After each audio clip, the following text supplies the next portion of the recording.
هاي رسالة نوجهها إليك. نعم. والله ما ذلوا العراق غير الشيوخ العشائر. والله صحيح.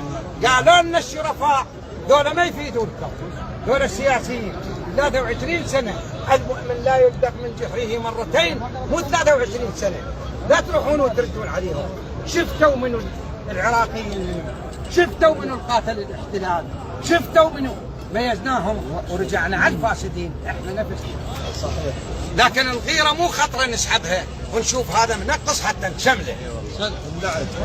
لا تبيعون العراق مال ولا تنازلون عن العقاب. والله العظيم كنت اتوقع انا اول امس عيني تطلع فتوى من الشيوخ نقول حيهم نضيق عليهم النفس دولة. انا حرامي بايق مال البلد وبايع البلد وبايع خور عبد الله وجاي يشتغل على التطبيع يطيح عقالي لا يخسى هو وتجابه من وراه. كفو. نعم والله. لكن على من تقرأ زبورك يا داود؟ مع الاسف. ما نريد نهد حزامنا خرجه، نريد نهد ورانا شيوخ، ورانا زلم.